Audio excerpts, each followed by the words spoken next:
Hi, I'm Jeremy Shinewald, founder of mbaMission. And I'm Liza Weale, founder of Gatehouse Admissions. And today, we're reviewing an application essay from an MBA applicant who was admitted to Harvard Business School. If you want to follow along, use the link below to download a free copy of our book of successful HBS application essays. Today, we're looking at Diego's business-minded essay. Let's take a look. In my Madrid bedroom closet lies a bag of currencies, Italian lira, Deutsche Marks, and French francs. These relics represent the euro's transformative impact on Europe, enabling Spaniards like me to transact, move, and work freely across borders. In my international school, I watched classmates using WeChat Pay, revolutionizing how people send, receive, and store money, opening banking services to millions. Eager to understand the infrastructure behind these innovations, I interned at Amex Lite, a global payment processor. There, I delved into cross-border payments and drew inspiration from fintech competitors like Stripe, which enabled merchants to accept online payments with 6 lines of code, and Wise, which built rails allowing immigrants to remit money back home for mere cents. I left energized by the potential to innovate further and expand access to financial services for underserved populations. At ATR, I invested in fintech globally, leveraging my melting pot background to connect with and diligence US, LATAM, and European ventures. Particularly exciting was Forward, a company offering credit to small businesses. Over months, I worked alongside their team in Austin, inviting experts from Amex and Capital One to share best practices and validate my conviction in their business model. Back in San Francisco, I championed Forward to ATR's partners, highlighting its AI-powered underwriting for thin-file SMBs that incumbents wouldn't serve.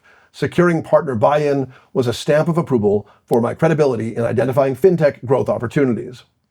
More meaningfully, I was proud Forward chose to partner with us in their oversubscribed round, affirming I had earned a seat at the table of fintech innovators. Now, as an operator at Credi, I love translating vision into execution, building financial products that empower underdog small business owners.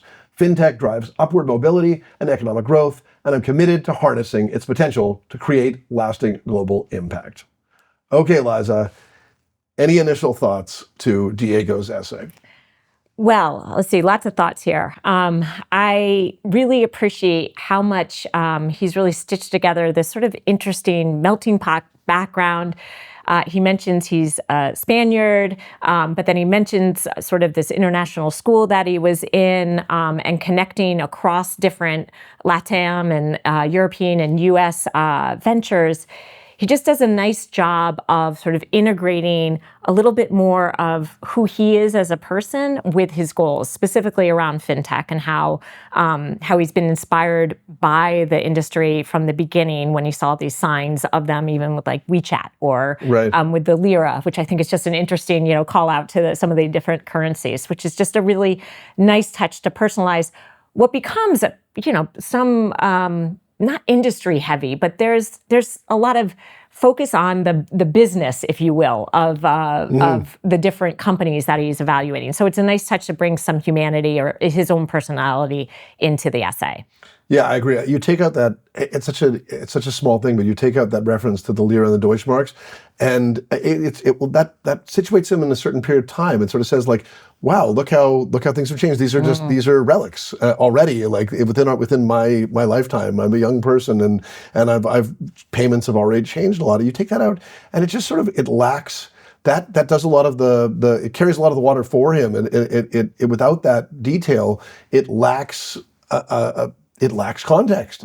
And yes, and he talks about WeChat revolutionizing things like this is not like these are not wild out of the box examples. They're just true to who he is and his experience, and it situates us for the rest of his piece.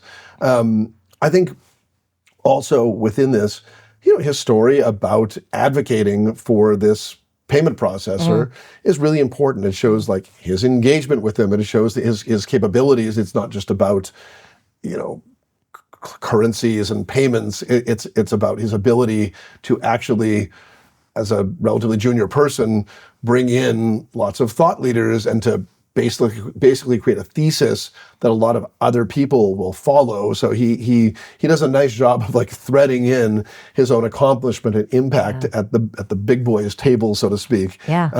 And I think gives us an anecdote that we're like, wow, this guy's he's an individual who knows how to accomplish things, how to get things done, which is critical for this essay. And another thing he does is he connects the dots. He talks about how he's in this sort of venture-related role, and then he moves into an operator role. But we understand the decision points and what motivated him to take those positions in the first place. So, sometimes this essay can be an effective way. You don't want it to be a then and then and then and then, and then I did this and then I did that and then, but we get just a little bit of snippets so that we understand how is it that he's found himself in a more operationally oriented role now, and what the motivation was behind that decision. And then the other thing I would say is, again, he's not just sharing what decisions he's made, he's also reflecting on what he's taken away from each of those situations, which is important because, again, without that bigger takeaway, it doesn't become sticky. We don't feel like we really get to know the person and what they've learned from the situation. It lacks motivation without that. Like he's able to show us that there's real purpose in what he's doing.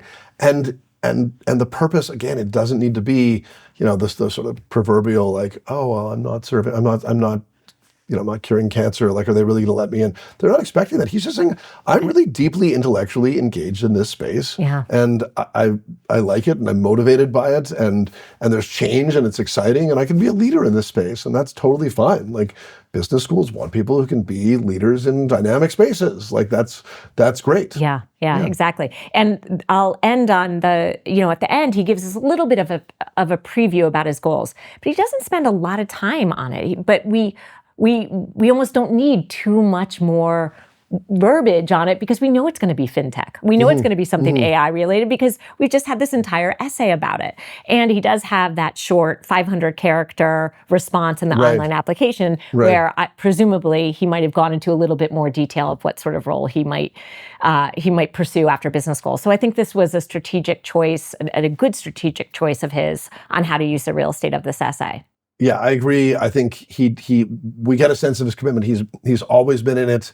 He's been in it, and now he's in it as an operator. There are actually surprisingly very few operators in business school. That's to his advantage. You can't emulate that in your essay and be like, all right, I'm an operator if you're not an operator. But there are a lot of people who are advising from the top of a conference, top floor conference room, and he's actually in it with the product, which I think is probably really helpful to him across his application. But you're right. I mean, I don't think he has to have like some very, very narrow vision, and there are other places for that. So that's a great point. So I guess we're giving him our big stamp of approval on essay number 1, his professional essay. Please stay tuned for our next video in this series, where we'll look at Diego's leadership-focused essay, and be sure to download our book, link below, for more examples of real essays from Real HBS Admits.